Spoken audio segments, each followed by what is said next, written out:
Rain hammered the carriage roof like fists demanding entry, and Eleanor Hartwell gripped the seat as the vehicle lurched violently to one side. The horses screamed. Wood cracked somewhere beneath her feet. Then the world tipped, and she was thrown against the door. Her breath knocked from her lungs as the carriage rolled into a ditch and came to a stop at a sickening angle. For a moment there was only the sound of rain, and her own heartbeat pounding in her ears. She pressed a hand to her ribs, testing for pain, and found only bruises. Alive. She was alive. The door above her wrenched open, and a man's silhouette blocked out what little moonlight remained. "Give me your hand," he said, his voice cutting through the storm with quiet authority. She did not know him. She had never seen him before in her life, but there was no time to question a stranger's help when the carriage groaned beneath her, threatening to slide further into the ditch. She reached up, and his grip closed around her wrist, strong and certain, pulling her free into the driving rain. Once she was standing on solid ground, soaked through and shaking, she finally looked at him properly. Tall, dark-haired, dressed in clothes too fine for a man wandering country roads at night.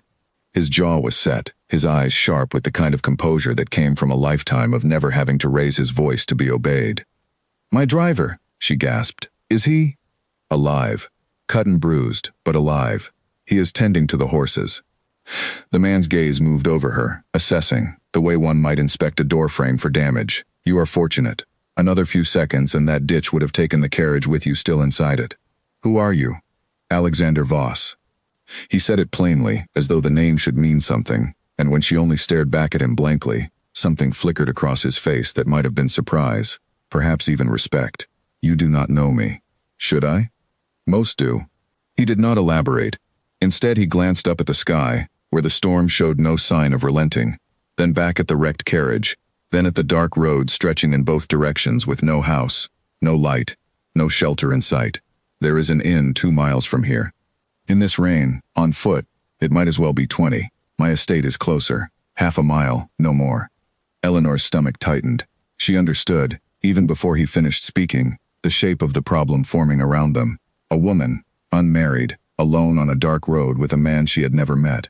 No chaperone, no witnesses but a groom nursing his own injuries. If she walked to his home tonight, if she stayed beneath his roof until morning, there would be no explaining it away, not to her family, not to anyone who mattered. "I cannot go with you," she said. "You can stand in the rain and catch your death, or you can come inside and be warm and dry until the storm passes, and I can arrange safe transport for you at first light." His tone was not unkind, but it held no patience for pretense either.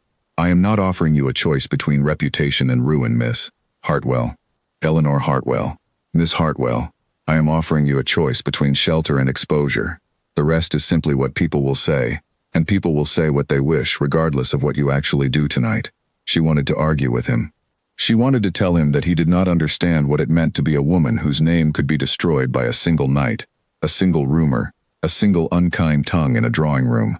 But the wind was rising, and her teeth had begun to chatter, and the truth was there was no other shelter for miles. She thought of her father, and what he would say if she caught a fever wandering the roads out of pride. She thought of her mother, long gone, and the quiet practicality she had always urged upon her daughter. Better to survive the night and face the consequences than to die of foolish stubbornness in a ditch.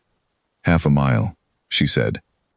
"Half a mile," he agreed, and offered his arm. The walk felt longer than that. The rain did not ease. By the time the outline of a great house rose out of the darkness, all stone and tall windows glowing faintly with candlelight, Eleanor was soaked to the bone and trembling from cold rather than fear. A housekeeper met them at the door, her eyes widening at the sight of her employer leading in a drenched, disheveled young woman at such an hour. But she said nothing beyond ordering hot water and dry clothes be brought at once. It was only once Eleanor was seated by a fire in a small parlor, wrapped in a borrowed shawl, that the full weight of her situation settled over her. She was in the home of a man whose name apparently commanded instant recognition from everyone but her. She was here without a chaperone, without her family's knowledge, without any way to control what might be said about this night once the sun rose and the world resumed its usual business of watching and judging. Alexander entered the parlor some time later, his hair still damp, his expression unreadable. He handed her a cup of tea she had not asked for, and settled into the chair across from her with the ease of a man entirely at home in his own house, and entirely unused to explaining himself to anyone. "You are the Duke," she said. It was not a question. She had pieced it together from the housekeeper's manner. from the size of the house, from the quiet deference of every servant who had passed through the hall. "I am.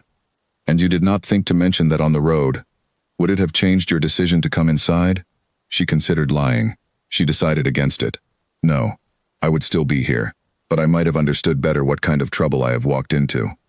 Something shifted in his expression, a faint and reluctant amusement that vanished as quickly as it appeared. "You are direct, Miss Hartwell. I have found it saves time. Then I will be direct in return.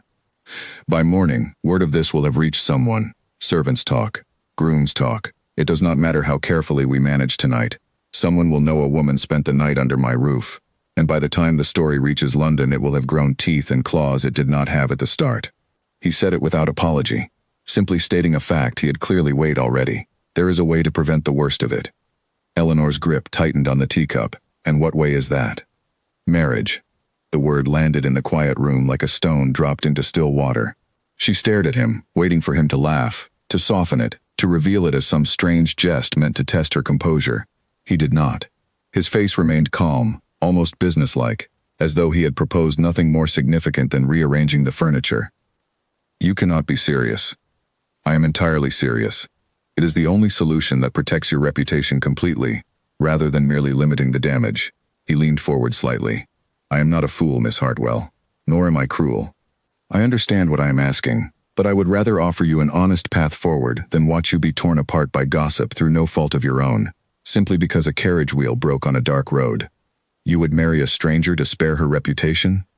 I would marry a stranger because it is the decent thing to do, and because I find I have little patience for watching innocent people suffer for accidents they did not cause." He paused, studying her with an intensity that made her want to look away, and refuse to at the same time. "But I will not force this on you. I have seen enough of my own family's history to know what a marriage built on coercion becomes. If you say no, I will find another way to protect your name, even if it costs me something in the process. This will only happen if you choose it yourself." Eleanor sat in silence, the fire crackling beside her, rain still lashing the windows. She thought of everything waiting for her beyond these walls, the whispers that would follow her regardless of the truth, the doors that would quietly close, the suitors who would suddenly find reasons to look elsewhere, the shame her father would carry though he had done nothing wrong. She thought of the alternative sitting across from her, a man she had known for less than 2 hours, offering her his name not out of desire but out of some rigid, unshakable sense of what was right. "I need time to think," she finally said. "You have until morning," he replied. "After that, the world will decide for us whether we like the terms or not." He rose then, as though sensing she needed the space to breathe without his eyes upon her, and moved to the window where rain still streaked the dark glass. "My mother will arrive tomorrow," he said, almost to himself. "She has a talent for arriving exactly when a household is least prepared for her. She will have opinions about all of this, and she will share every one of them, whether we wish to hear them or not." "Does she know you make offers of marriage to strangers you meet in ditches?" A faint sound escaped him, something close to a laugh, quickly suppressed. "She does not. This will be a surprise to her, as much as it is to you." "I find that thought does not trouble me nearly as much as it perhaps should." Eleanor studied his back, the set of his shoulders, the stillness of a man who seemed to carry the weight of an entire household without ever once letting it show on his face. "You speak of this so calmly, marriage, to someone you do not know. Does nothing about it frighten you?" He turned then, and for the briefest moment, the composure slipped, just enough for her to see something rawer beneath it. "Everything about it frightens me, Miss Hartwell. I have simply had a great deal of practice at not showing it." The housekeeper returned shortly after with dry clothing borrowed from a cousin's old trunk, and a plate of bread and cheese that Eleanor found she could not eat, her stomach too tightly knotted for hunger. She was shown to a small guest room at the far end of the house, far from the master's chambers. A detail she noticed, and was grateful for despite everything. The door had a lock, and she used it, though some quiet part of her recognized that a man who offered marriage to spare a stranger's reputation was unlikely to need locked doors to keep him honest. Sleep did not come easily. She lay in the unfamiliar bed listening to the storm slowly weaken outside, turning his words over and over in her mind until they lost their shape entirely. Marriage. A duke. A man she had known for the length of one broken carriage wheel and one long walk through the rain. It should have felt like madness. In some ways it did. And yet beneath the fear sat something else. Something she did not have a name for yet. A curiosity about the man who had pulled her from a ditch and then offered her his name instead of his silence. Toward dawn, when the rain had finally softened to a whisper against the glass, she rose and stood at the window, watching the gray light creep slowly over unfamiliar hills. Whatever answer she gave when morning fully arrived, she understood that the woman who had climbed into a carriage the previous afternoon no longer existed. That woman had believed her life was already decided, predictable, safe. This one did not have that comfort anymore, and strangely, she found she did not entirely mourn its loss. She looked into the fire and said nothing more that night, but somewhere beneath the fear and the fury at a fate she had not chosen for herself, a smaller, quieter thought took root. He had not commanded her, he had asked, and in a world that so rarely asked women anything at all, that single fact would not leave her alone. The church bells had barely finished ringing when Eleanor felt the first cold press of doubt settle into her chest. She stood at the altar in a gown borrowed and hastily altered overnight, her hands folded so tightly together that her knuckles had gone pale, and watched Alexander Voss approach with the same composed, unreadable expression he had worn since the night of the accident. There had been no time for courtship, no time for anything but a hurried announcement, a special license secured through connections she did not fully understand, and a small gathering of witnesses who watched the ceremony with expressions ranging from polite curiosity to open scandal. Her father stood near the front, his face a careful mask over what she suspected was quiet devastation. He had not wanted this for her. He had wanted suitors who courted her slowly, who earned her affection over seasons of dances and letters, not a duke who had appeared out of a storm and offered his name as a shield. But he had also understood, as she did, that there was no version of the alternative that did not end in her ruin. The vows were spoken, the ring was placed, and within an hour, Eleanor Hartwell no longer existed. She was the Duchess of Voss now, married to a man she had known for exactly 4 days, standing beside him as a carriage far grander than the one that had broken her old life apart carried them toward her new one. Neither of them spoke during the ride. Alexander stared out the window with the same distant composure he always wore, and Eleanor studied her own gloved hands, wondering what exactly she had agreed to, and whether the quiet, careful man beside her would remain a stranger to her for the rest of her life. The estate that greeted her was larger than she had imagined even after seeing it once before in the dark. In daylight, its scale was almost frightening. Stone walls rising 3 stories high, gardens stretching in every direction, a small army of staff assembled at the entrance to greet their new mistress with expressions that ranged from curious to openly skeptical. At the front of them stood a woman whose resemblance to Alexander was unmistakable, the same sharp eyes, the same composed mouth, though hers carried none of his restraint. "So this is her," the woman said, looking Eleanor over as though assessing a horse at market. "The Dowager Duchess Lucille Voss. I am his mother, and I confess I did not expect my son to marry a woman he met in a ditch." "Mother," Alexander said, a note of warning in his voice. "I am simply stating facts, Alexander." "Facts are not unkind simply because they are inconvenient." Lucille's gaze swept over Eleanor once more, before she turned and swept back into the house, leaving Eleanor standing on the front steps feeling smaller than she had in years. The days that followed settled into a strange, uneasy rhythm. Eleanor was given a suite of rooms far grander than anything she had known in her life, but grandeur did not translate into welcome. The staff were unfailingly correct in their manners and unfailingly distant in everything else, deferring to instructions from Lucille rather than from her, as though the true mistress of the house had not changed at all. Meals were formal, conversation sparse, and Alexander disappeared for long hours into his study, or across the estate on business he never explained, leaving Eleanor alone with a house full of strangers who did not yet consider her one of their own. She tried, in the beginning, to find her footing. She asked the housekeeper, a stern woman named Mrs. Whitfield, about the household accounts, only to be told with careful politeness that such matters were handled by the Dowager Duchess, and had been for many years. She asked about the gardens, the tenants, the small daily decisions that should have belonged to the lady of the house, and found every thread already held firmly in someone else's hands. She was a duchess in name, a guest in practice, and the isolation of it settled into her bones more heavily with each passing day. One evening, unable to sleep, she wandered the darkened halls of the house, drawn by nothing more than restlessness and the need to feel less confined by 4 walls. She found herself near the kitchens, where a low murmur of voices drifted from a half-open door. She should have walked on. Instead, something in the tone of the conversation, hushed and careful in the particular way people spoke when they believed themselves unheard, made her pause. "He has not been the same since the Grey Woman," one voice was saying, an older voice she recognized as belonging to one of the senior maids. "Not since she left him standing at that church 5 years past." 5 years, and he has not so much as looked twice at another woman until now. Left him at the altar, another voice confirmed. For a wealthier man, they say, the moment a better offer presented itself. Broke something in him that day. His Grace has not trusted easily since. Eleanor stood frozen in the shadowed hallway, her hand pressed against the cool stone wall, absorbing information that reshaped everything she thought she understood about her husband. The distance.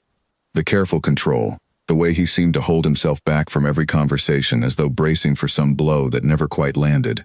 It was not indifference to her specifically. It was armor, built years before she had ever entered his life, worn so long it had become simply who he was.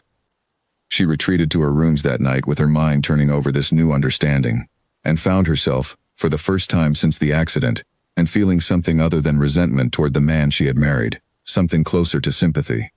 Something that unsettled her far more than anger ever had.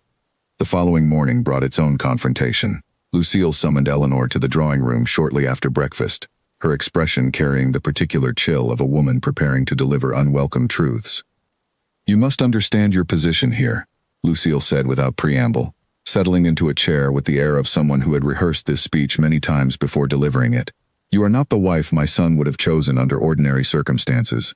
You are the consequence of an accident, nothing more, and I would advise you not to mistake his honor for affection. Alexander does the correct thing because it is correct, not because his heart is engaged. I am aware of the circumstances of our marriage, Your Grace. I do not require reminding. And yet you wander the halls at night, asking servants about household matters that are not yours to manage, behaving as though you have some claim here beyond the paper that binds you to my son's name." Lucille's eyes narrowed slightly.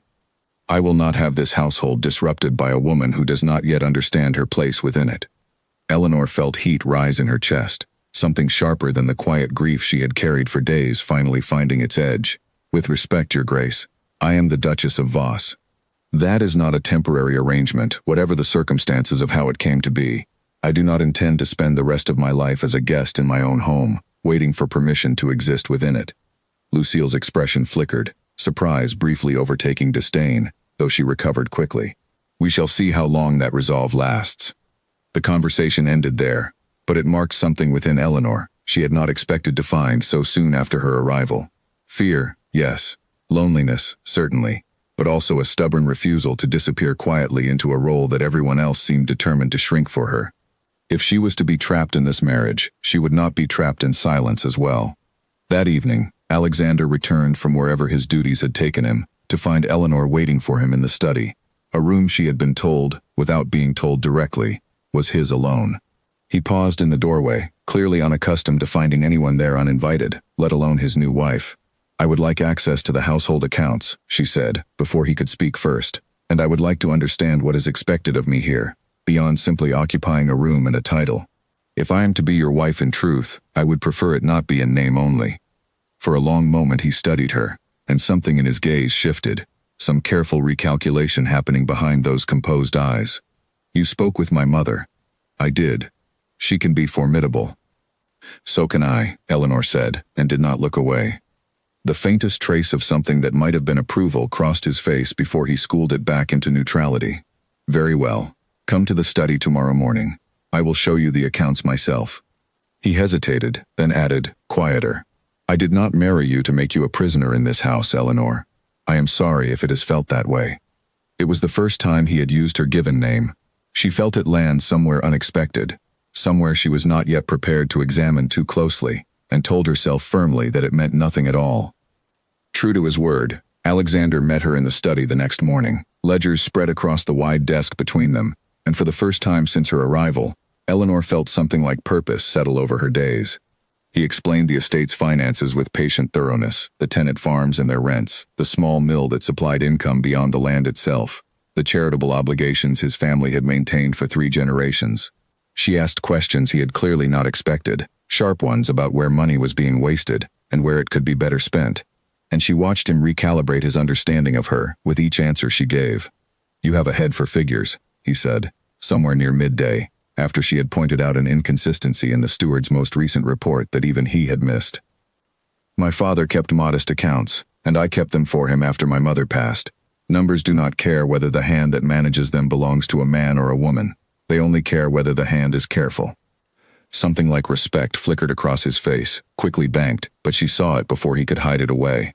It became, in the days that followed, a small ritual between them. Mornings spent in the study over ledgers and correspondence, a working peace that neither of them named but both seemed to welcome.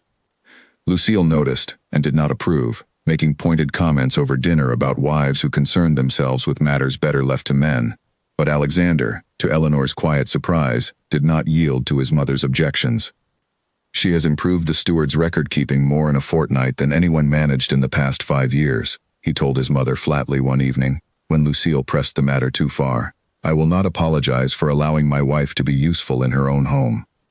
Lucille said nothing further on the subject that night, though the tightness around her mouth suggested the matter was far from settled in her own mind. Eleanor began, slowly, to find her footing beyond the study as well. She started with small things, reorganizing the household linens with Mrs. Whitfield's grudging cooperation, taking an interest in the kitchen gardens that had been left to languish under inattentive management, learning the names of the staff one by one until they stopped flinching with surprise when she addressed them directly. It was not welcome, not exactly, not yet, but it was progress, earned inch by careful inch, and she found a fierce satisfaction in claiming it for herself, rather than waiting for it to be granted. The tenants proved easier to win over than the household staff. She rode out with Alexander one afternoon to visit families on the eastern edge of the estate, and where the servants inside the house remained cautious and reserved, the farmers and their wives greeted her with open curiosity and, eventually, warmth. She listened to their concerns about a leaking roof on the old mill house, about a dispute over grazing rights between 2 neighboring farms, about a widow struggling to manage her land alone since her husband's passing the previous winter. She raised each concern with Alexander that evening, watching him weigh her observations with genuine consideration, rather than the polite dismissal she had half expected. You have a talent for this, he said, as they rode back toward the house in the fading light, listening, truly listening, not simply waiting for your turn to speak. It is a skill born of necessity. When you are a woman with limited say in your own life, you learn to listen carefully, because listening is often the only tool available to you. He glanced at her, something unreadable moving behind his eyes. I would like to change that, if I can. Within this house, at least. She did not know how to answer him, so she said nothing, and they rode the rest of the way in a silence that felt, for the first time since the accident, almost comfortable. But comfort, she was learning, existed only in fragile pockets within this house. That night, after Alexander had retired to his own chambers, Eleanor sat by her window and allowed herself to think honestly about the strange shape her life had taken. She had married a stranger to escape ruin, and in the weeks since, that stranger had shown her flashes of a man far more thoughtful than the cold, composed duke who had pulled her from a ditch. She did not know what to do with the way her chest tightened when he looked at her a certain way, or the way she found herself anticipating their mornings in the study more than she was willing to admit even to herself. She reminded herself, firmly, of the reasons this marriage existed. Necessity. Duty. Nothing more. But even as she told herself this, some quieter, more honest part of her wondered whether necessity and duty were truly all that remained between them, or whether something else had begun, quietly and without permission, to take root in the space where indifference should have stayed. Smoke curled beneath the door before Eleanor even heard the shouting. She woke coughing, her eyes stinging, the acrid smell filling her room before her mind had fully grasped what it meant. Fire. She was on her feet in seconds, throwing a robe over her nightclothes, wrenching open her door to find the corridor already hazy with drifting smoke and servants running in every direction, voices raised in panic. The East Wing, someone shouted. The old library. The candles must have caught the drapes. Eleanor did not stop to think. She ran toward the sound of the commotion rather than away from it, some instinct older than fear driving her feet forward. She found Alexander already there, coat discarded, sleeves pushed up, directing a chain of servants passing buckets of water from the well, while others worked to drag furniture and books away from the spreading flames. The library, filled floor to ceiling with 3 generations of family records and irreplaceable volumes, was half consumed already, orange light licking hungrily up one entire wall. Get the household outside, Alexander barked at a passing footman, then turned and saw Eleanor standing in the smoke-filled doorway. His expression, usually so carefully composed, cracked open with something raw and immediate. Eleanor, get out of the house. Not until you do. She was already moving past him, grabbing an armful of ledgers and documents from a lower shelf, coughing against the smoke thickening the air. These are the estate records. If they burn, 5 generations of your family's history burns with them. That is not more important than your life. Then help me carry them, and we will both still be alive when this is finished." He looked at her for one suspended second, something fierce and startled moving behind his eyes, and then he was beside her, pulling books from the shelves with the same urgency, passing them back through the smoke to servants forming a line toward the safety of the courtyard. Together they worked in the choking heat, coughing, eyes streaming, until a section of shelving groaned and began to collapse, and Alexander's arm shot out, pulling Eleanor bodily backward just as burning timber crashed down where she had been standing moments before. They stumbled out into the courtyard together, gasping for clean air, as the fire brigade from the nearby village finally arrived to bring the blaze fully under control.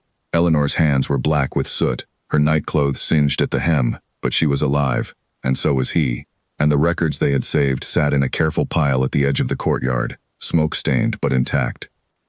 Alexander did not let go of her arm for a long moment after they stopped moving. When he finally turned to look at her properly, there was none of his usual careful distance in his expression. "You could have died in there." "So could you." "That is not the point I am making." "Then perhaps you should make your point more clearly, Your Grace, because I confess I am too tired and too covered in soot to guess at riddles tonight." A sound escaped him that was almost a laugh, disbelieving and exhausted, and he pulled her into an embrace so sudden and so fierce that she felt the words die in her throat entirely. "I thought," he said quietly, against her hair, "for one moment, that I had lost you, and the thought terrified me more than the fire itself." Neither of them spoke of it again that night, but something had shifted between them, some final wall worn thin by smoke and fear, and the simple, undeniable fact that each had chosen to run toward danger, to protect the other rather than away from it to protect themselves. In the days following the fire, the household seemed to view Eleanor differently. Word had spread quickly among the staff of how the new Duchess had run toward the flames rather than fleeing them, how she had worked alongside their master to save what mattered most to this family, and the careful distance many had maintained began, slowly, to soften into something closer to genuine respect. Even Mrs. Whitfield, who had never offered more than strict courtesy, brought Eleanor a cup of tea unprompted one afternoon, and lingered long enough to remark, gruffly, that the house was fortunate to have a mistress with such steady nerves. Alexander changed as well, though more gradually, and in ways only Eleanor seemed close enough to notice. He sought her out more often, not merely for the practical matters of the estate but for her opinion on smaller things, the arrangement of a room, the selection of guests for an upcoming gathering, the correspondence he was drafting to a difficult tenant. He began, in small and careful increments, to let her see the man beneath the title, sharing fragments of his childhood, memories of a father who had died when Alexander was barely a man himself, forcing him into responsibilities far beyond his years long before he was ready to bear them. "I was 19 when my father passed," he told her one evening, as they sat together in the study long after the ledgers had been set aside, the fire burning low in the grate. 19. And suddenly responsible for an entire estate, tenants who depended on me for their livelihoods, a mother who expected me to hold everything together, without ever once showing that I did not know how. I learned very quickly that showing weakness was a luxury I could not afford. "And so you stopped showing it altogether?" "I stopped feeling it was safe to show it to anyone." He looked at her then, something quietly vulnerable in his expression that she had not seen from him before, until, perhaps recently. Eleanor felt her heart tighten at the admission, at the careful weight he had placed behind those few words.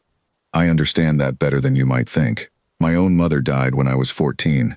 My father grieved so completely that I learned to manage the household myself, simply because someone needed to, and there was no one else left standing to do it.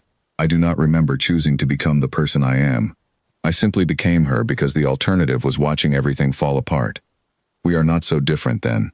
Two people who learned early that the world does not wait for you to be ready before it demands everything of you." "No," she agreed softly. "We are not so different at all." The conversation lingered in her mind long after she had retired to her own chambers that night, turning over the strange, unexpected comfort of being understood by someone who had once seemed so entirely unreachable. She thought of the man who had pulled her from a ditch with brisk, businesslike efficiency, and the man who had held her in a smoke-filled courtyard, as though she were the only thing in the world that mattered, and wondered how the same person could contain such contradictions, and whether she was foolish for allowing herself to feel anything at all beyond the practical arrangement they had agreed to. Aunt Margaret Voss, Lucille's sister and a frequent visitor to the estate who managed a portion of the household's charitable affairs, proved less easily won over than the staff had been. She arrived a week after the fire with a critical eye and a tongue sharper than her sister's, immediately finding fault with the changes Eleanor had implemented in the kitchen gardens and the tenant visitation schedule. "You overstep," Margaret said flatly, during their first real confrontation, standing in the doorway of the estate office where Eleanor had been reviewing the harvest accounts. "These matters have been managed a certain way for decades. You arrive, married for mere weeks, and believe you understand better than those who have served this family for a lifetime. I do not claim to understand everything, Aunt Margaret, but I have eyes to see what is inefficient and a mind capable of improving it. The widow on the eastern farm was owed assistance that had been delayed for months under the previous arrangement. I corrected that. I do not believe correcting an injustice constitutes overstepping." Margaret's eyes narrowed, clearly unaccustomed to being challenged so directly by anyone, let alone a young woman she had expected to dismiss easily. "You are bold for someone in your position. I am the Duchess of Voss. I believe boldness comes with the title, whether you approve of how I came to hold it or not." The exchange ended without resolution, but word of it reached Alexander before the day was out, and he found Eleanor later that evening, with an expression she could not quite read. "My aunt tells me you spoke to her rather sharply this afternoon." Eleanor braced herself for a reprimand, some reminder that she needed to mind her position more carefully within a family that had not chosen her. Instead, Alexander's mouth curved into something that was almost a smile. "Good," he said simply. "She has run roughshod over every soul in this household for years, because no one has had the courage to tell her otherwise. I confess I have wanted to see someone stand their ground against her for quite some time." Eleanor laughed, surprised and pleased despite herself, and the sound of it seemed to catch something in Alexander's expression, a softness that lingered a moment too long before he looked away, as though startled by his own reaction to something as simple as her laughter. The following weeks brought a kind of rhythm to Eleanor's days that she had not expected to find within these walls. Mornings belonged to the estate ledgers, afternoons to visits among the tenants, or quiet hours spent restoring the fire-damaged library one shelf at a time, and evenings, more often than not, to Alexander's company in the study, where conversation had slowly replaced the careful silence of their first weeks together. She found herself looking forward to those evenings with an eagerness she was reluctant to examine too closely, and she noticed, with a small thrill she tried to suppress, that he seemed to linger in her company longer than strict necessity required. A harvest festival held annually on the estate grounds gave Eleanor her first true opportunity to stand before the wider tenant community as their duchess, rather than simply a curious newcomer. She had spent days preparing for it, consulting with the farmers about which families most needed recognition for the season's work, arranging small gifts and provisions for those who had struggled through a difficult year, determined that her first public appearance among them would reflect genuine care rather than empty ceremony. The day itself dawned bright and clear, the estate grounds filled with color and music, long tables laid out beneath the old oak trees at the edge of the eastern fields. Eleanor moved among the gathered families with an ease that surprised even herself, remembering names, asking after children she had met only once, listening patiently to an elderly farmer's long and winding story about a prize-winning pig from 3 seasons past. Alexander watched her from a distance for much of the afternoon, and when she finally caught his eye across the crowded field, the expression on his face was one she had not seen from him before, something unguarded and warm that made her breath catch unexpectedly. "You have won them," he said, when he finally crossed the field to stand beside her as the afternoon began to fade toward evening. "Every one of them. I have watched my mother attend these festivals for years, and never once seen the tenants look at her the way they look at you today. I have simply tried to listen to what they need, rather than assuming I already know. That is precisely why they trust you." He studied her for a long moment, the noise of the festival fading into background around them. "I did not expect, when I offered you my name in that parlor, that I would come to feel grateful for the storm that broke your carriage wheel, but I find, more and more, that I am." Eleanor's heart stumbled at the admission, quiet and unguarded as it was, delivered without the careful composure he usually wrapped around anything resembling sentiment.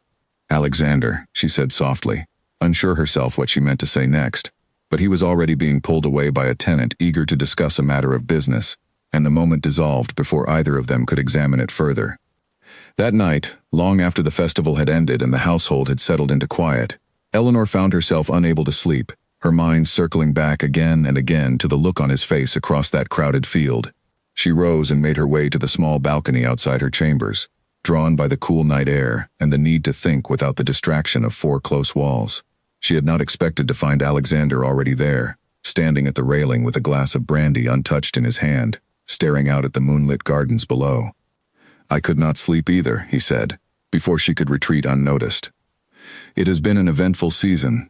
"It has." He turned to look at her, and in the pale wash of moonlight, the careful composure he wore so habitually seemed entirely absent, replaced by something more honest than she had yet seen from him. "May I tell you something I have not told anyone in this household? Of course, I did not marry you only out of duty, though I told myself that was the reason, and I told you the same in that parlor, because it felt safer than the truth. Some part of me, from the very first moment I pulled you from that carriage, felt something I had not allowed myself to feel in 5 years. I did not trust it. I still do not entirely trust it, but I find I can no longer pretend it is not there."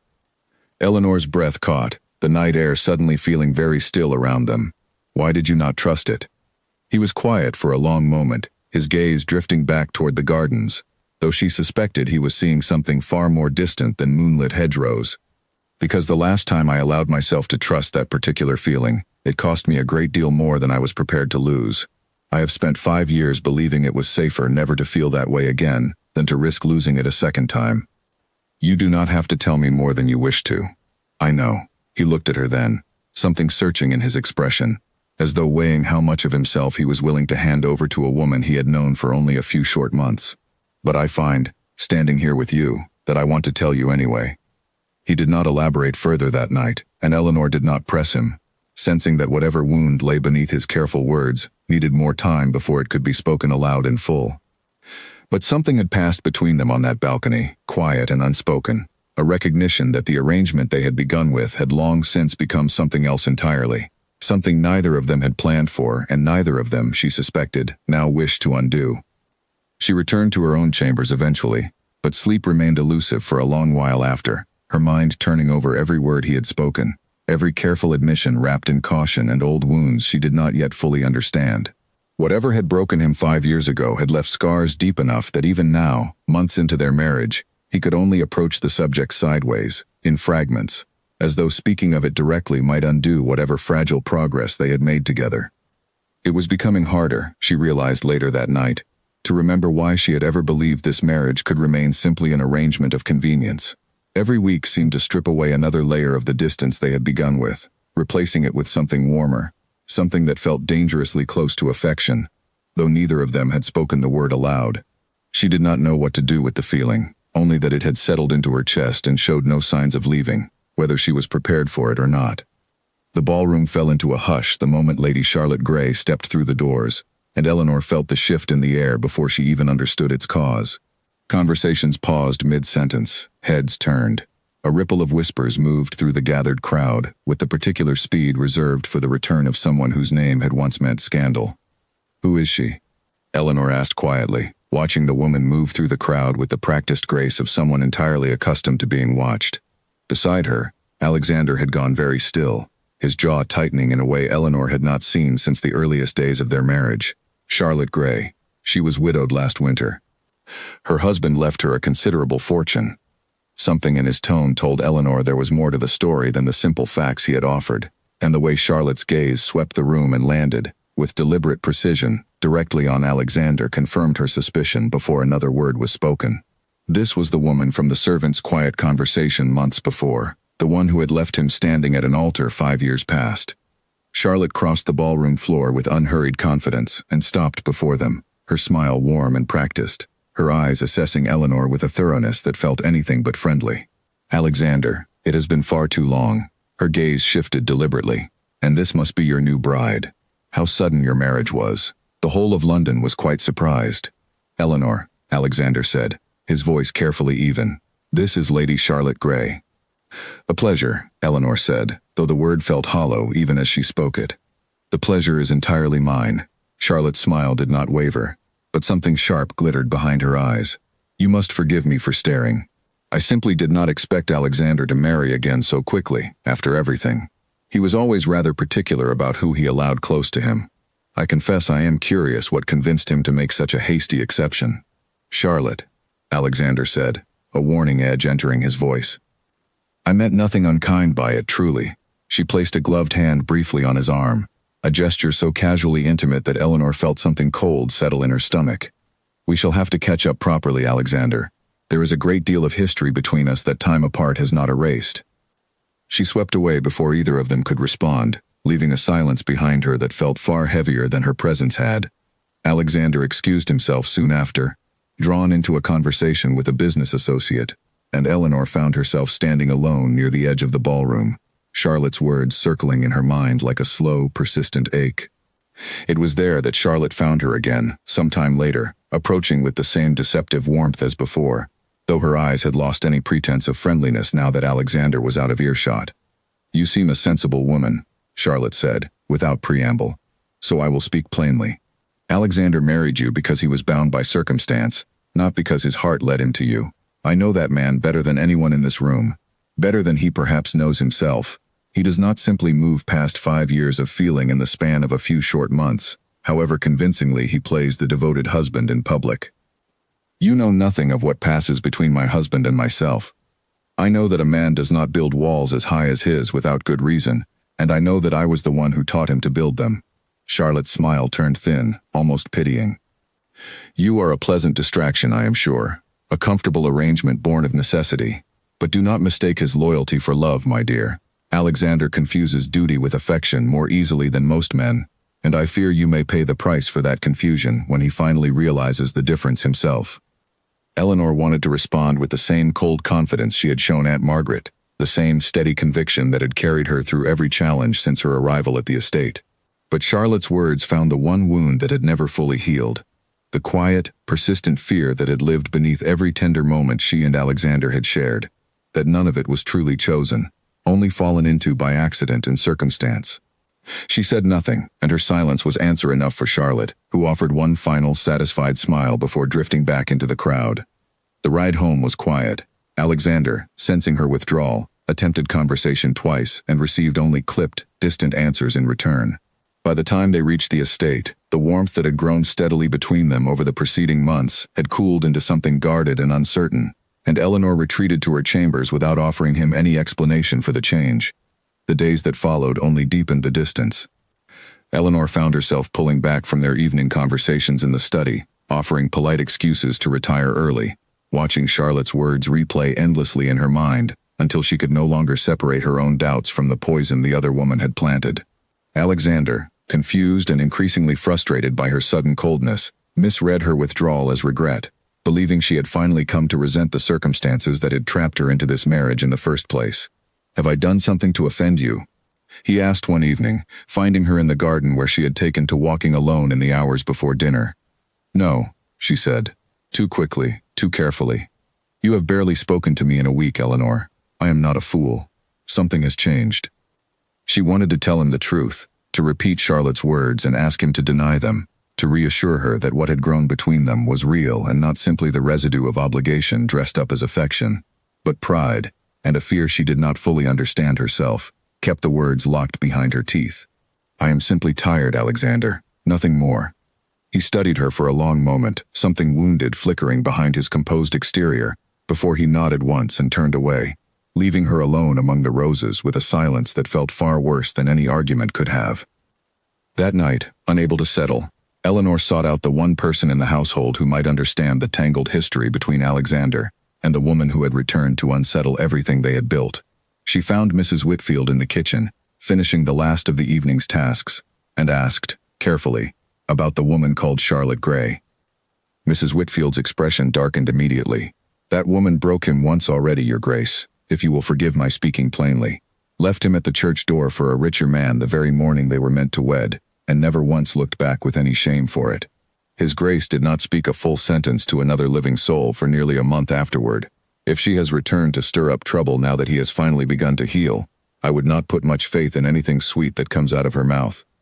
The words settled uneasily in Eleanor's chest as she made her way back to her chambers. If Charlotte had truly caused Alexander such deep and lasting harm, then perhaps her return was not simple curiosity but calculated cruelty, a deliberate attempt to unravel a happiness she could not bear to see him find with someone else. The thought did not entirely ease Eleanor's doubts, but it planted a different question in their place, one that would not leave her alone through the long, sleepless hours that followed.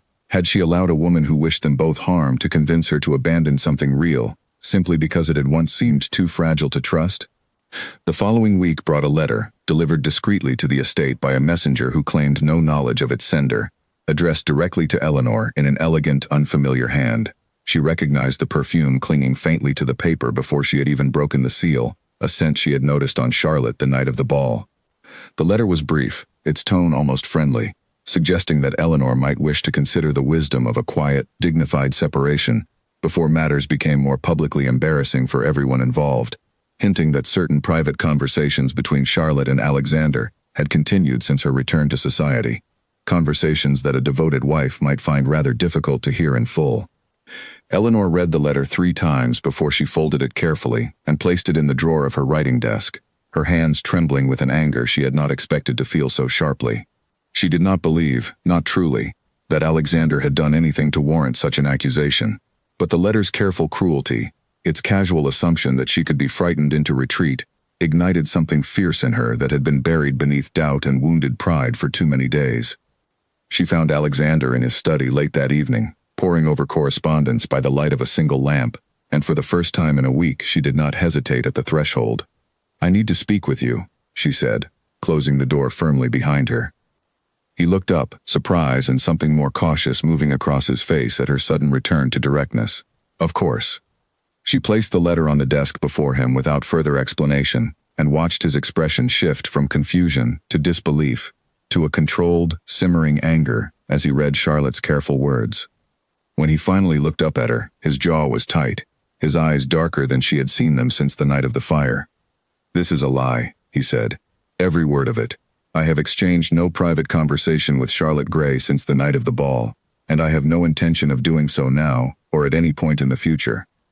"I believe you," Eleanor said, surprising herself with the certainty in her own voice. "I should have believed you a week ago, when she first spoke to me. Instead, I let her words sit inside me until they grew into something far larger than they deserved to become, and I pulled away from you rather than simply asking you the truth. I am sorry for that." Alexander rose from behind the desk, crossing the room to stand before her, his expression softening from anger into something far more vulnerable. "I thought I had done something to lose you. I have spent a week trying to understand what I had said or failed to say, turning over every conversation between us searching for my mistake, and the entire time it was her, still finding ways to reach into my life and unmake what I have tried so carefully to build. She told me you confused duty with affection, that you would not know the difference between the two even if it stood in front of you." Something fierce moved behind his eyes. "Then she does not know me nearly as well as she believes she does, because I have never once been confused about what I feel for you, Eleanor, even when I lacked the courage to say it plainly." He reached for her hand, his fingers closing gently around hers. "I should have told you the whole truth about Charlotte from the beginning, rather than leaving you to piece it together from servants' whispers and her own poisoned words. That failure is mine, not yours." "Then tell me now," Eleanor said quietly. "All of it. I would rather know the whole of your history than continue guessing at its shape from the shadows others choose to show me." He was quiet for a long moment, and she watched him gather the courage to open a door he had kept firmly closed for 5 long years. "Sit with me," he said finally, gesturing to the chairs by the low fire, "and I will tell you everything." They sat together as the fire burned low, and though he did not finish the full account that night, choosing instead to share it in careful pieces over the following days, Eleanor felt something mend between them in that quiet study that Charlotte's cruelty had nearly succeeded in breaking.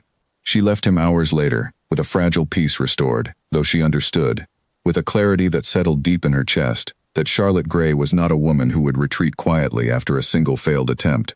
Whatever plans still moved behind that composed, smiling exterior, this had only been the opening move in a longer, more determined campaign. The summons arrived without warning, a note delivered to the estate requesting Alexander's presence at a solicitor's office in London within the week, concerning what the letter vaguely described as a matter of significant importance to his late father's estate. Eleanor watched him read it twice, his brow furrowing, before he set it aside with a troubled expression that told her this was no ordinary business correspondence. "What is it?" she asked. "I do not know, but I intend to find out." He looked at her, something decided in his eyes. "Come with me. Whatever this concerns, I would rather face it with you beside me than alone." The journey to London took 2 days, and Eleanor spent much of it watching Alexander's carefully composed exterior fray at the edges, Small signs of tension she had learned to read in the months of their marriage, a tightness in his jaw, a stillness in his hands that betrayed the effort it took to hold himself steady. When they arrived at the solicitor's office, they were shown into a modest room where an older gentleman waited with a thick folder of documents and an expression of grave discomfort. "Your Grace," the solicitor began, "I regret that this matter requires some delicacy. It concerns correspondence recently brought to our attention, correspondence between your late father and a business associate, dating back some years before his passing." What followed was a revelation Eleanor had not anticipated, and one that Alexander received with visible shock. His father, it seemed, had entered into a financial arrangement decades earlier that had quietly benefited the family of Charlotte Gray's late husband, an arrangement that had been deliberately concealed and that, if made public, could cast serious doubt on the legitimacy of certain estate holdings Alexander had inherited. More troubling still, the solicitor produced evidence suggesting that Charlotte herself had recently begun making inquiries into this very correspondence, quietly gathering documentation that could be used to threaten the Voss family's standing should it serve her purposes. "She means to use this against us," Alexander said quietly, once the solicitor had finished laying out the full scope of the matter. "Whether to extract some concession from me directly, or simply to punish me for the marriage she did not expect and cannot forgive, I do not yet know. But this cannot be coincidence." The ride back to their lodgings that evening was heavy with the weight of what they had learned. Eleanor watched Alexander stare out the carriage window, his expression a battlefield of old grief and fresh anger, and she reached for his hand without a word, offering the only comfort she knew how to give in that moment. "I need to tell you the rest of it," he said finally, as the carriage rolled through darkening streets. "The whole truth about Charlotte, not the fragments I have offered you so far. I think I am finally ready to say it plainly." She waited, silent, giving him the space to find the words at his own pace. "5 years ago, I loved her, or believed I did, with the particular intensity of a young man who had never before been truly wanted for himself rather than his title. We were to be married within the month. 2 days before the wedding, she came to me and told me, quite calmly, that a wealthier suitor had made her an offer she found impossible to refuse, and that she saw no reason to continue with our engagement when a better arrangement had presented itself. She did not weep. She did not apologize. She simply informed me as though discussing a change in dinner plans, and walked out of my life as easily as she had walked into it. Alexander, I am so sorry. I did not understand, for a long time afterward, why it wounded me so deeply beyond the obvious humiliation of it. But I came to realize, eventually, that what hurt most was not losing her specifically, but discovering that the version of myself I had believed she loved, the man beneath the title, had never truly existed in her eyes at all. She loved the position I could offer her, and when a better position appeared, my own feelings mattered not at all. I decided, after that it was safer never to let anyone close enough to test that particular wound again. And yet you offered marriage to a stranger in a storm. I told myself it was duty, obligation, the correct and honorable thing to do for a woman wronged by circumstance.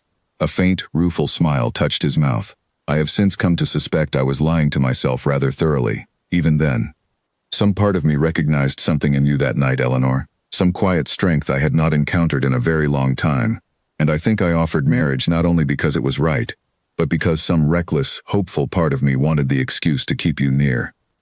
Eleanor felt something in her chest crack open at the admission, months of careful distance finally giving way to the full truth of what had grown between them. I have felt the same, though I have been just as reluctant to say it plainly. I told myself this marriage was only ever necessity, that whatever warmth had grown between us was simply the natural result of proximity and time. But that is not the truth, is it? Not anymore. No, he said quietly, turning to look at her fully. It is not. They arrived at their lodging still wrapped in the fragile intimacy of that confession, but the peace of it was short-lived. A note awaited them, delivered by hand that very evening, bearing Charlotte's now familiar seal. Its contents were direct this time, stripped of any pretense of friendliness. She possessed documentation regarding the elder Voss's financial dealings, documentation she was prepared to bring before the appropriate authorities and the wider public unless Alexander agreed to meet with her privately to discuss terms. She is trying to force my hand, Alexander said, his voice tight with fury as he read the note a second time. Threatening my father's memory, my family's standing, all of it. Simply because she cannot bear that I have found happiness she did not choose to give me. Then we do not let her succeed, Eleanor said firmly. You will not meet with her alone, And you will not allow yourself to be cornered into secrecy or shame over something your father did decades before either of us were born. Whatever this arrangement was, it can be explained, addressed, made right through proper channels rather than through whatever quiet extortion she believes she can manage. You would face this with me, publicly, if it comes to that? I did not marry you to hide from difficulty, Alexander. I married you because you offered me honesty when the world offered me only judgment. I intend to return that honesty now, whatever the cost. The following morning, rather than meeting Charlotte privately as her note demanded, Alexander instead returned to his solicitor, with Eleanor at his side, determined to address the old financial arrangement openly and honestly before Charlotte could weaponize it as a secret to be exposed. The solicitor, impressed by the directness of the approach, helped them draft a careful public accounting of the matter, framing his father's decades-old arrangement in its full context, an act that had been questionable in judgment, but not in any way illegal, motivated by a desire to help a struggling family, rather than any true wrongdoing. When Charlotte arrived at their lodgings 2 days later, having heard through her own channels that her leverage had quietly dissolved, her composure had cracked considerably. She found Eleanor alone in the sitting room, Alexander having stepped out briefly to finalize matters with the solicitor, and made no effort to disguise her fury. "You have ruined my position entirely," Charlotte said, her voice sharp with a bitterness she had never allowed to surface before. "I offered him a private resolution, a way to protect his family's name quietly, and instead, you paraded the matter before solicitors and witnesses, as though daring me to make good on my threat. You mistake protection for control, Lady Grey. What you offered was never protection. It was a means of holding my husband hostage to old grievances that have nothing to do with either of us. He chose honesty instead, and I stood beside him in that choice, because that is what a marriage built on truth requires, whatever it costs." Charlotte's mouth tightened, something almost desperate flickering behind her carefully maintained composure. "You believe you have won something. You have not. You have simply delayed the inevitable. A man like Alexander does not truly change. He will grow tired of playing devoted husband eventually, and when he does, you will understand precisely what I understood 5 years ago, that his affection is conditional on convenience, nothing more." "You are wrong," Eleanor said, with a calm certainty that surprised even herself. "Not because I have not doubted him, because I have, more than once since arriving in his life, but because I have watched him choose honesty over comfort, choose me over the easy path of secrecy you offered him, again and again since the day we met. That is not the behavior of a man playing a role, Lady Grey.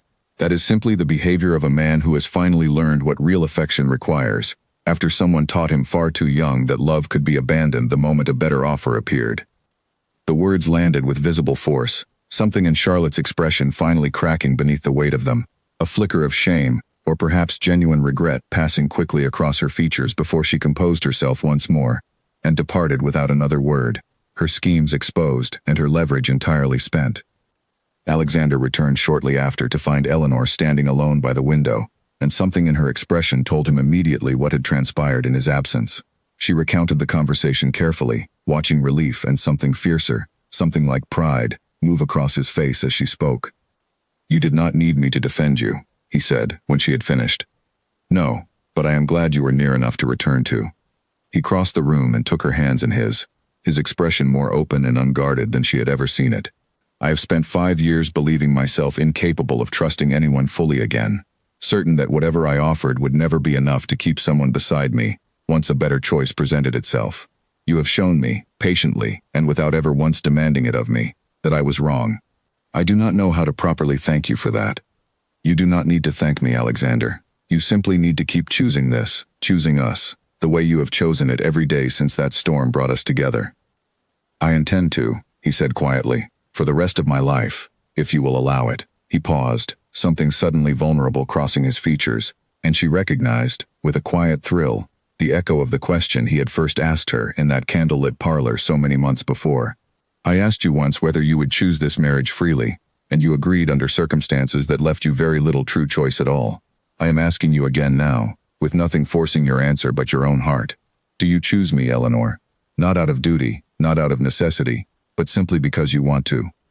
Eleanor felt tears rise unexpectedly, months of doubt and fear, and slowly growing love, converging into a single, certain moment. "Yes," she said, without hesitation. "I choose you, Alexander. I have chosen you for longer than I have been willing to admit, even to myself." They remained in London a few days longer than originally planned, tying up the last threads of the matter with the solicitor, and ensuring that the accounting of the elder Voss's old arrangement was fully and fairly settled, free of any further shadow Charlotte might attempt to cast over it. Alexander moved through those days with a lightness Eleanor had not seen in him before, as though some heavy stone he had carried for years had finally been set down. He laughed more easily. He reached for her hand without seeming to notice he had done it, a small, unconscious gesture that told her more about the change in him than any words could have. On their final evening in the city, he took her walking along the river, away from the noise and formality of drawing rooms and solicitors' offices, just the two of them and the lamplight reflected on dark water. He spoke, for the first time without prompting, of his father, of the man he remembered, before grief and responsibility had hardened him into the composed Duke Eleanor had first met on a rain-soaked road. "He used to bring me down to this very stretch of river as a boy," Alexander said, his voice softer than she had ever heard it. He said a man could think more clearly near moving water than anywhere else in London. "I have not walked here in years. I did not realize how much I missed it until just now. Perhaps it is time you began making new memories here, rather than avoiding the old ones." He looked at her, something warm and full in his expression. "I would like that. With you." They spoke, too, of Charlotte, though more gently now that the immediate threat had passed. Eleanor found herself feeling something unexpected toward the woman who had caused them both such difficulty. Not quite forgiveness, but a kind of clear-eyed understanding of how deeply old wounds could distort a person's choices. "Do you think she will trouble us again?" Eleanor asked. "I do not know, but I find I am no longer as afraid of that possibility as I once might have been. She has no true power over either of us any longer, only whatever fear we choose to grant her." Alexander drew her closer as they walked. "And I do not intend to grant her any further ground." Word reached them before they departed London that Charlotte had quietly withdrawn from society for the remainder of the season, her attempted scheme having become known in certain circles despite her efforts to keep it contained, her reputation suffering the very kind of quiet, corrosive damage she had once tried to inflict upon Eleanor. Neither of them took satisfaction in her fall exactly, but there was a certain quiet peace in knowing that her attempts to unmake their marriage had, in the end, only strengthened it. The journey home to the estate felt entirely different from the anxious ride that had carried them to London days before. Eleanor watched the countryside roll past the carriage window, Alexander's hand resting comfortably in hers, and allowed herself, for the first time since the night of the accident, to imagine a future entirely free of doubt, not a future defined by necessity or obligation, but one built freely, deliberately, by two people who had faced difficulty together and emerged from it more certain of each other than before. When the estate finally came into view, its familiar stone walls catching the last light of the afternoon sun, Eleanor felt something settle deep within her chest, a sense of homecoming she had not expected to feel so completely, for a house that had once made her feel so entirely unwelcome. It was not simply the house that had changed, she realized. It was her place within it, earned through months of quiet persistence, and the man beside her, who no longer held himself at careful, guarded distance but leaned into whatever future they might build together, without reservation, without fear. The invitation arrived embossed in gold, requesting the presence of the Duke and Duchess of Voss at the season's most anticipated ball, hosted by the very family whose drawing rooms had once buzzed with cruel speculation about the hasty, scandalous marriage that had bound Eleanor Hartwell to Alexander Voss. Eleanor turned the card over in her hands, remembering the whispers that had followed her through those same halls months earlier, remembering how small and exposed she had felt beneath the weight of so much judgment. "You do not have to attend if you would rather not," Alexander said, watching her expression carefully across the breakfast table. "I know what that house represents to you." "No," Eleanor said, setting the card down with quiet resolve. "I want to go. I want to walk into that ballroom not as a scandal to be whispered about, but as exactly who I am now. Your wife, in truth as much as in name." Something proud and warm moved across his face. "Then we shall go together." The weeks leading up to the ball passed in a comfortable rhythm that Eleanor had come to treasure. Mornings in the study reviewing accounts that no longer required careful negotiation for her involvement.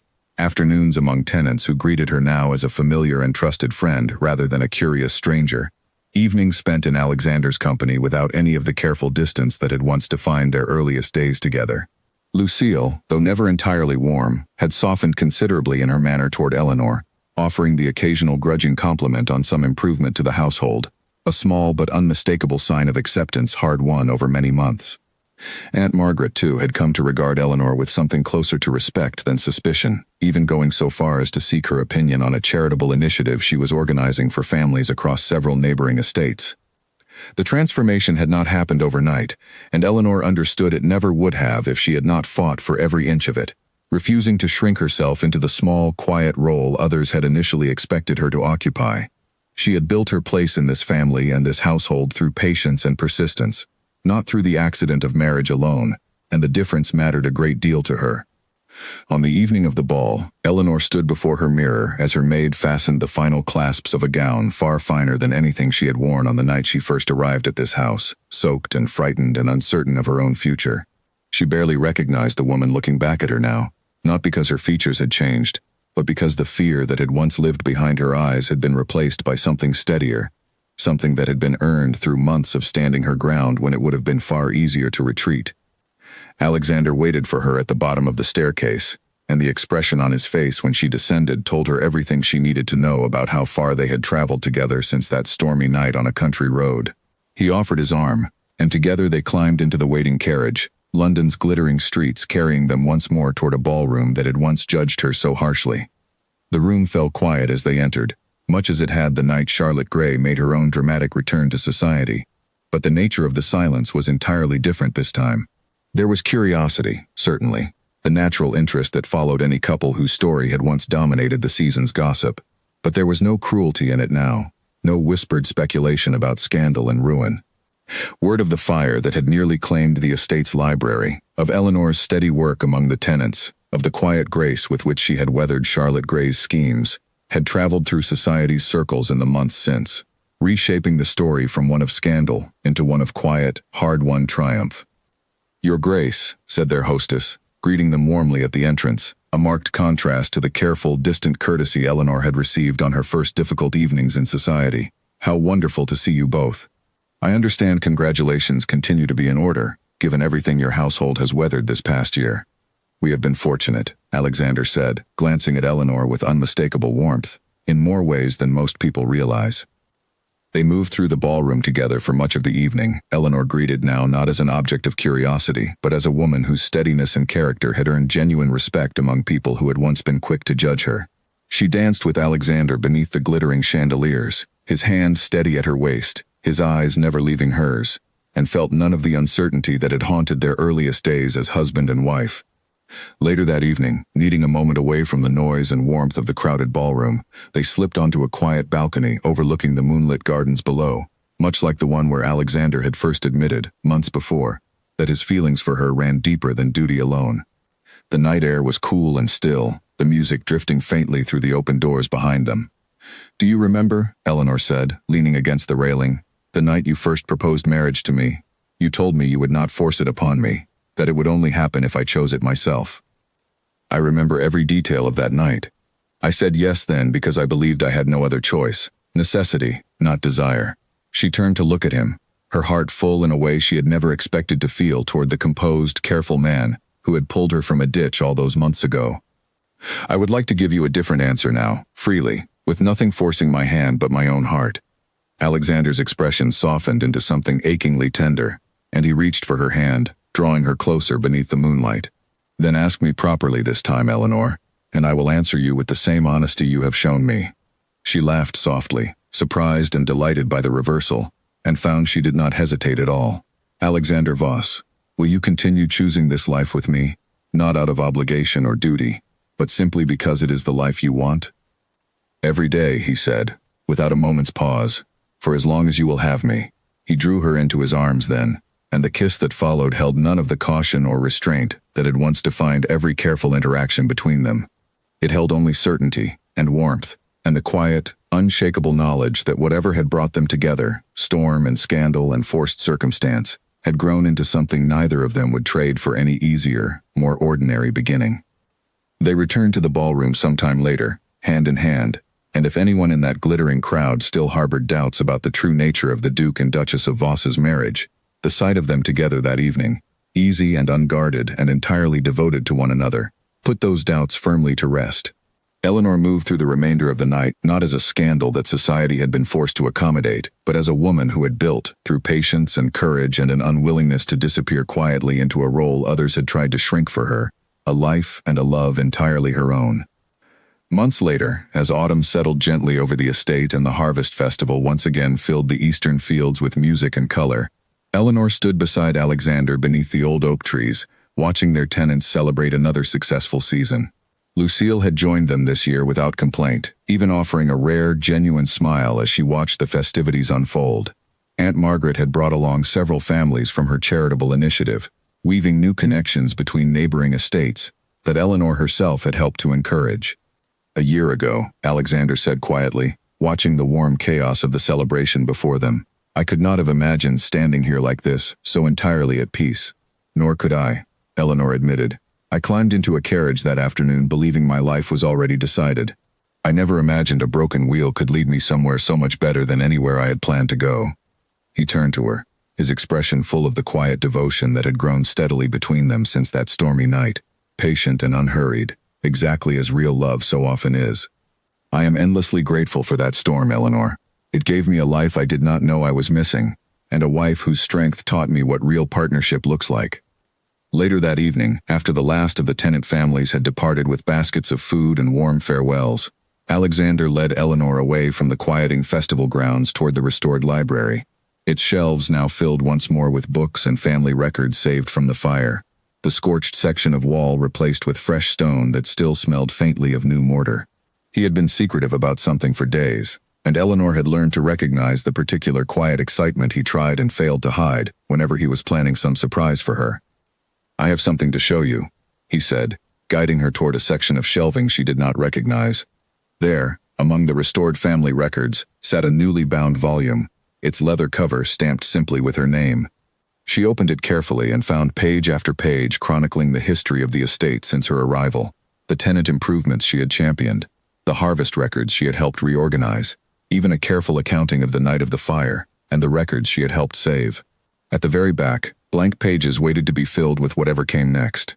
"I wanted your contributions to this family recorded properly," Alexander said, watching her reaction carefully. "Not as a footnote to my own history, but as their own complete account. You have shaped this estate as much as any duke who came before you, and I did not want that truth lost simply because tradition rarely thinks to record it." Eleanor traced her fingers over the careful lettering of her own name, feeling something swell in her chest too large for easy words. "Alexander, this is—" She stopped, unable to finish the sentence, and simply looked at him instead, letting her expression carry what her voice could not. "I know," he said softly, understanding immediately. "I feel it too."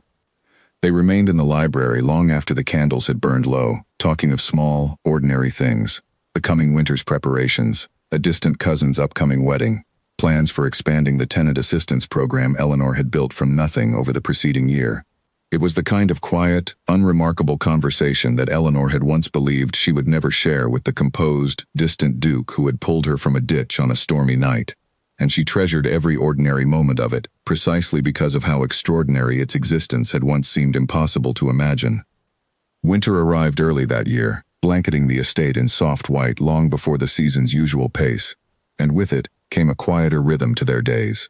Eleanor found herself on one particularly still evening, standing once more at the window of the small guest room where she had spent her very first night beneath this roof, a room now used to house the occasional visiting relative, rather than a frightened stranger uncertain of her future.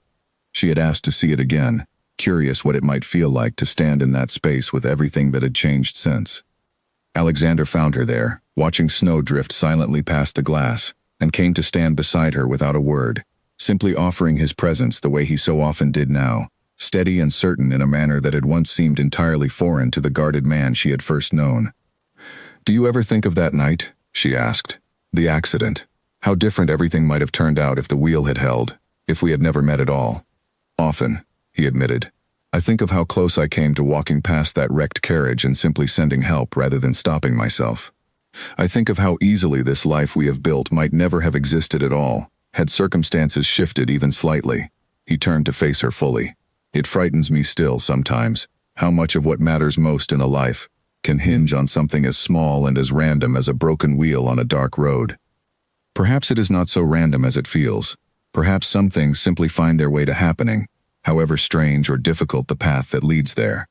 You have grown rather sentimental for a woman who once informed me quite firmly that she required no romantic notions clouding a marriage of necessity. Eleanor laughed, the sound warm and unguarded in the quiet room. I have been persuaded to reconsider my position, Your Grace, by a rather stubborn man who refused to let me remain distant for very long. I consider that among my finer achievements. He drew her close, and they stood together at the window for a long while, watching snow settle gently over gardens that had once felt so unwelcoming, and now felt entirely, unquestionably like home. Spring returned in its own time, as it always does, bringing new growth to gardens Eleanor had tended through every season of the preceding year, and with it came a final, quiet marker of how completely their story had transformed since that first stormy night. Word arrived that Lucille, in an unprecedented gesture, had begun formally consulting Eleanor on matters of household tradition previously guarded so fiercely. A small but unmistakable acknowledgement that the woman she had once dismissed as an accident of circumstance had become, in truth, an indispensable part of this family's continuing story. Eleanor stood in the newly blooming gardens one bright spring morning, watching Alexander approach from across the lawn with the easy, unguarded stride of a man entirely comfortable in his own life, and thought back, as she often did now, to the frightened woman who had climbed from an overturned carriage into the arms of a stranger on a storm-swept road. That woman could not have imagined the life waiting for her on the other side of that accident, the love earned through patience and honesty rather than granted freely from the start, the home built not from convenience but from two people who had chosen, again and again, to show up fully for each other through every difficulty that tried to pull them apart. "You look thoughtful this morning," Alexander said, reaching her side and pressing a gentle kiss to her temple. "I was thinking of how far we have come," she said, "from a storm and a stranger's offer of shelter, to this. And what do you make of the distance?" Eleanor smiled, taking his hand in hers as the morning sun spread warm and golden across the blooming gardens around them. "I make of it a love story, Alexander, simply that. One I would not trade for any easier beginning, however difficult the road that led us here." He drew her close, and together they walked back toward the house that had once felt like a prison of obligation, and now stood as the truest home either of them had ever known. Their story no longer one of scandal or forced circumstance, but of two people who had found, against every unlikely odd, a love built to last.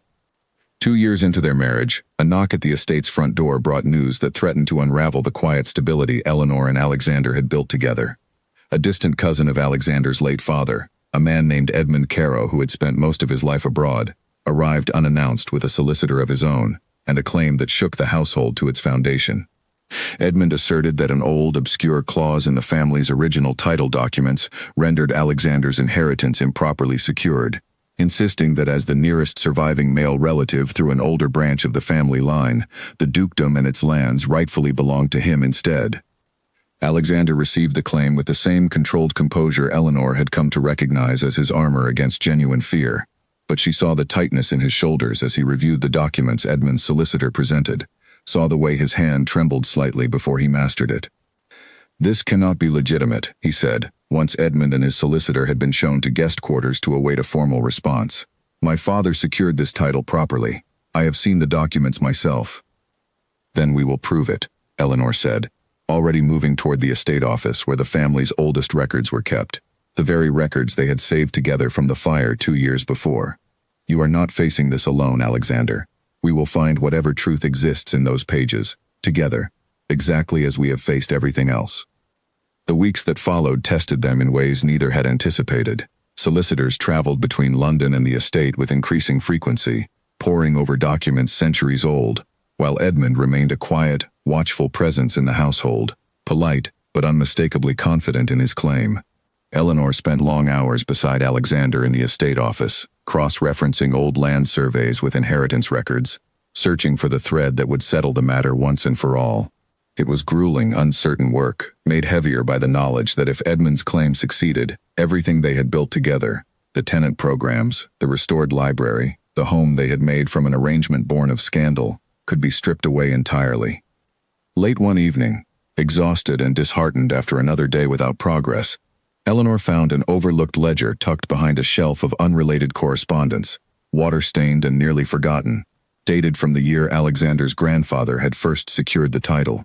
Buried within its pages was a formal record proving that the older branch of the family, the very branch Edmund claimed descent from, had voluntarily relinquished its claim to the title 3 generations earlier, in exchange for a substantial land settlement elsewhere in the country, a settlement Edmund's own family had quietly benefited from for decades without ever contesting the arrangement until now. "Alexander," she called, her voice carrying an urgency that brought him rushing to her side. "I believe I have found it."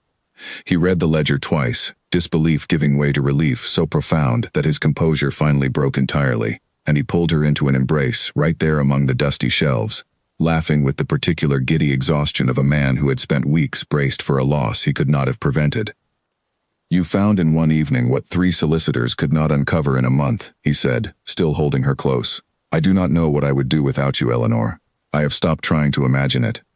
When presented with the ledger, Edmund's confidence collapsed quickly, and his solicitor withdrew the claim within days rather than risk the embarrassment of pursuing a case built on a settlement his own family had knowingly accepted generations before. Edmund departed the estate quietly, his pride wounded but his legal position entirely without foundation, and the household exhaled a breath it had been holding for weeks. The victory brought with it a renewed appreciation for everything they had nearly lost, and in the calm that followed, Alexander began speaking more openly, of a future neither of them had dared discuss too directly before. A hope for children, who might one day inherit, not just a title secured through old paper and older law, but a home built genuinely on partnership and choice. When Eleanor discovered the following spring that she was carrying their first child, the news arrived not as another obligation to be managed, but as the natural continuation of a life they had built together with such deliberate care. Their daughter was born on a mild autumn morning nearly 3 years after the storm that had first brought her parents together, and Alexander wept openly the moment he held her, all his careful composure finally, gladly abandoned in a moment too significant for restraint. They named her Margaret, in a gesture that startled and quietly moved Aunt Margaret Voss, who had become, over the preceding years, one of Eleanor's most trusted allies within the family, rather than the sharp-tongued skeptic she had once been. Lucille, too, softened considerably in the years that followed, her early disapproval long since replaced by genuine affection for the granddaughter, who reminded her, she confessed one evening, so strongly of Alexander himself at that age, watchful and serious, and entirely unwilling to be underestimated. Eleanor watched the transformation of the household with quiet satisfaction, understanding that the family she had married into with such fear and uncertainty had become, through years of patient effort, a family that genuinely belonged to her as much as she belonged to it. The estate itself flourished under their combined stewardship, the tenant assistance programs Eleanor had built from nothing expanding to neighboring estates through Aunt Margaret's charitable connections, the household finances stronger and more carefully managed than they had been in generations. Visitors to the estate often remarked on the warmth that seemed to fill every room. A stark contrast, longtime staff whispered quietly among themselves, to the careful, guarded atmosphere that had once defined the house before its new duchess arrived to change it. On the 5th anniversary of the accident that had first brought them together, Alexander surprised Eleanor with a quiet request, asking her to walk with him along the same stretch of country road where their carriage had overturned so many years before. The road looked nothing like the storm-lashed danger she remembered, sunlit and calm beneath a clear autumn sky, and they walked it slowly together, their young daughter held between them, taking her first uncertain steps on solid ground. "I used to think of this road with a kind of dread," Eleanor admitted, even after everything good that came from that night. "I could not separate the fear of that storm from the beginning of us. And now?" She considered the question seriously, watching their daughter toddle a few unsteady steps ahead of them, before turning back with an insistent, delighted laugh. "Now I think of it simply as the place our story began. Frightening, yes, but also the first step toward everything that came after. I would not erase it, even if I could." Alexander drew her close, watching their daughter explore the roadside grass with the fearless curiosity of a child who had never known anything but safety and love. "Nor would I.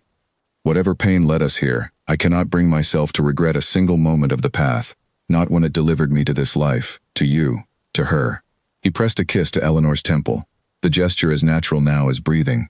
Some love stories begin gently, I imagine, with courtship and careful choice from the very first meeting. Ours began in a storm, forced together by circumstance neither of us chose. But I have come to believe the beginning matters far less than what two people choose to build afterward. And I would choose this life, this family, this love, again and again, in every version of the story that might have been. That evening, once their daughter had been settled to sleep and the household had quieted around them, Eleanor and Alexander sat together in the restored library, the same room that had nearly burned to nothing years before, now filled once more with warmth and firelight and the steady accumulation of a family's ongoing history. Alexander retrieved the leather-bound volume he had once given her, its early pages recording her first tentative months as Duchess, and together they added a new entry, describing the resolution of Edmund's claim, the birth of their daughter, the quiet flourishing of an estate neither of them had imagined sharing when a storm first threw them together on a darkened road. "We should keep adding to this," Eleanor said, watching him write in his careful, precise hand. "Not just the difficulties we overcome, but the ordinary happiness too. The mornings in the garden, the evenings like this one." "Agreed," Alexander said, setting down his pen and reaching for her hand instead. "Though I suspect if we tried to record every ordinary happy moment, we would need considerably more volumes than this library has room to hold." She laughed, leaning into him as the fire crackled softly beside them. "Then we shall simply need to build more shelves." "A fitting problem to have," he said, "compared to the ones we once faced in this very room." Outside, the last light of the autumn day faded gently over the estate grounds, over gardens Eleanor had tended through 5 changing seasons, over tenant farms whose families had come to trust and rely on a duchess who had once been a stranger to all of them, over a household that had transformed, year by careful year, from a place of cold formality into a true and lasting home. Somewhere above them, their daughter slept peacefully in a nursery that had once been storage rooms rarely used, her future secured not by old paper and older law alone, but by 2 parents who had learned, through storm and scandal and quiet daily choice, exactly what it meant to build something worth passing on. Years later, when their daughter grew old enough to ask how her parents had first met, Eleanor would tell her the story simply, without embellishment, of a broken carriage wheel and a stranger's offer of shelter on a stormy night, of a marriage that began in obligation and grew, through patience and honesty and the refusal of 2 stubborn hearts to give up on each other, into something neither of them had ever expected to find. She would tell her that love did not always arrive gently, that sometimes it arrived in the middle of a storm, forced and uncertain and frightening, and that what mattered far more than how a story began was what 2 people chose to make of it afterward. And every time she told it, Alexander would be there beside her, listening as though hearing it for the first time, his hand finding hers exactly as it always did, steady and certain, a love chosen freely and completely, storm after storm, season after season, for as long as they both should live.